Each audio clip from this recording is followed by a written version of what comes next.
Shalom, salam sejahtera saudara. Di hari yang ke-28 ini mari kita sama-sama mengalami janji Tuhan di dalam kehidupan kita. Kejadian 28 ayat 1-22. Kemudian Ishak memanggil Yakub lalu memberkati dia serta memesankan kepadanya. Katanya, janganlah mengambil istri dari perempuan Kanaan.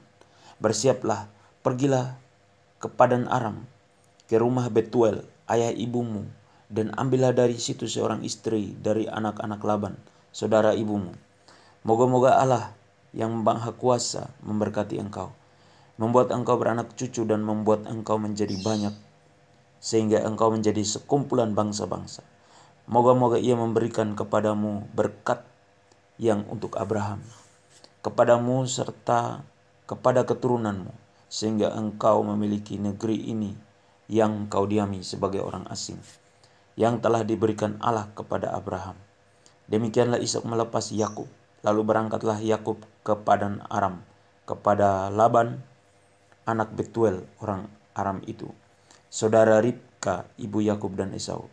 Ketika Esau melihat bahwa Ishak telah memberkati Yakub dan melepasnya ke Padan Aram untuk mengambil istri dari situ, pada waktu ia memberkatinya, ia telah memesankan kepada Yakub, janganlah ambil istri dari antara perempuan Kanaan. Dan bahwa Yakub mendengarkan perkataan ayah dan ibunya dan pergi ke Padan Aram. Maka Esau pun menyadari bahwa perempuan Kanaan itu tidak disukai oleh Ishak ayahnya. Sebab itu ia pergi kepada Ismail dan mengambil Mahalat menjadi istrinya, di samping kedua istrinya yang telah ada.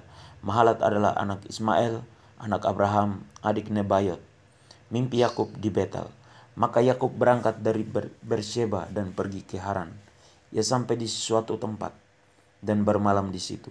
Karena matahari telah terbenam, ia mengambil sebuah batu yang terletak di tempat itu dan dipakainya sebagai alas kepala, lalu membaringkan dirinya di tempat itu.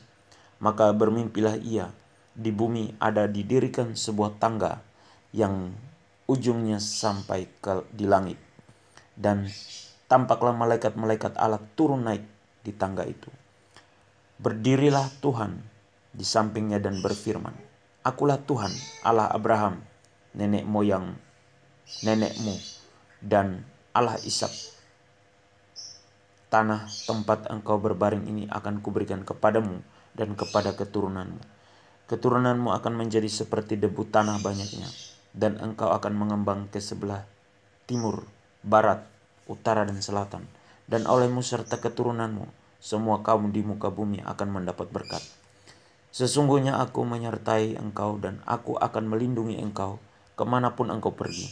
Dan aku akan membawa engkau kembali ke negeri ini, sebab aku tidak akan meninggalkan engkau, melainkan tetap melakukan apa yang kujanjikan kepadamu. Ketika Yakub bangun dari tidurnya, berkatalah ia, sesungguhnya Tuhan ada di tempat ini, dan aku tidak mengetahuinya.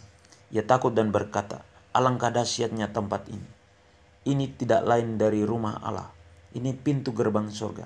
Keesokan harinya pagi-pagi Yakub mengambil batu yang dipakainya sebagai alas kepala dan mendirikan itu menjadi tugu dan menuang minyak ke atasnya. Ia menamai tempat itu Betel. Dahulu nama kota itu Luz. Lalu bernazarlah Yakub, jika Allah akan menyertai dan akan melindungi aku di jalan yang kutempuh ini, memberikan kepadaku roti untuk dimakan dan pakaian untuk dipakai, sehingga aku selamat kembali ke rumah ayahku, maka Tuhan akan menjadi Allahku, dan batu yang kudirikan sebagai tugu ini akan menjadi rumah Allah. Dari segala sesuatu yang engkau berikan kepadaku, akan selalu kupersembahkan 1/10 kepadamu. Pesan Tuhan untuk kita supaya taat kepada nasihat orang tua dan membahagiakan orang tua. Perintah untuk kita agar memberikan 10% dari hasil yang kita peroleh. Janji Tuhan hari ini adalah berkat yang untuk Abraham akan dicurahkan kepada kita. Amin. Tuhan Yesus memberkati.